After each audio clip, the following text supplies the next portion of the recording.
Hey guys, what's going on? Today I got an OU match from Pokemon Showdown, and I'm using Sand, obviously, with Tyranitar. But this team is not mine, it's actually one of my friends. And about a year and a half ago, he told me about this team that he's been using, and he said that it was fantastic for him, that he went like 20-30 matches without losing with it. So I decided to try it, and back then it did great for me.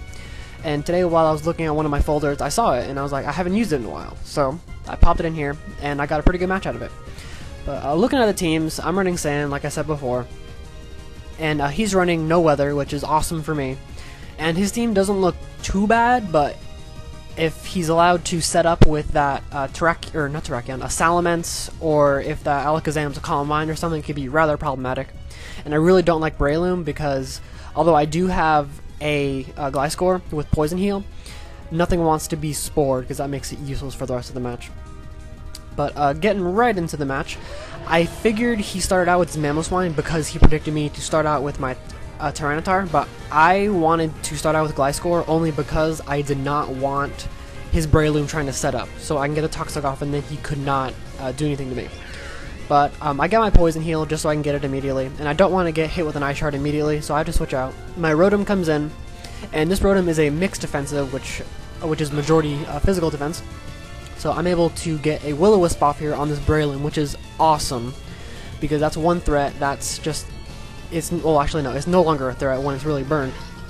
But one thing I notice here is that he goes for the Bullet Seed on my Gliscor, and it does a lot of damage for being burned, which means it's probably max attack adamant, or something like that.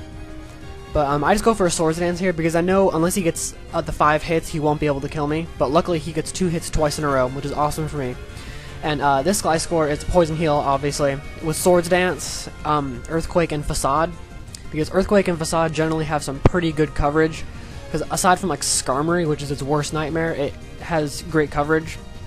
So I'm able to take out the Breloom pretty easily. He brings in his Alakazam, which I'm really not looking forward to, only because right here I Scout with Protect, and he has Hidden Power, which I'm assuming is Ice. So I make the switch, and I go into my Rotom right here to take the Hidden Power Ice, but he predicted that I would maybe go into my Tyranitar, which, no, I didn't really want to lose Tyranitar right now.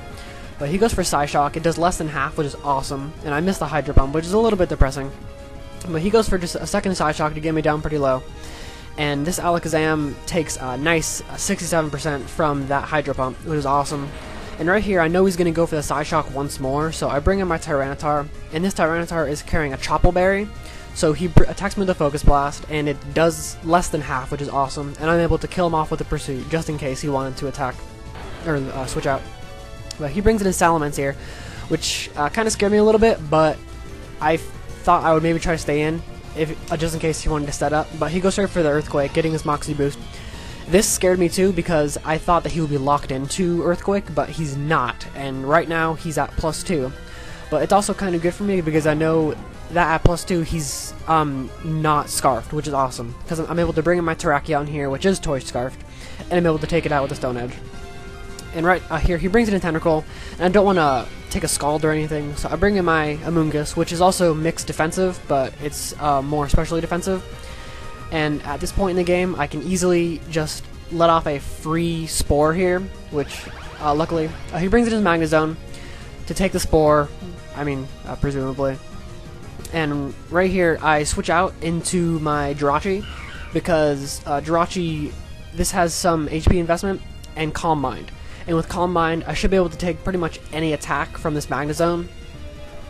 So right here, he does get Sleep pretty badly right here, but I do set up one Calm Mind, and I hit him with a Hidden Power Fire, which does about 90% to it, which is awesome. And he still remains asleep, and I'm able to take him out with a Hidden Power Fire. And at this point in the game, Jirachi is able to clean up very nicely, because he brings in his Tentacruel, and Psyshock's able to one-shot it because it bypasses special defense, which is awesome. And I do carry the Flash Cannon on the Jirachi, or rather, not I carry it, like my buddy has it on here. And it works out rather nicely. But that's the match. I hope you guys enjoyed. And I'll see you next time. Have a good one.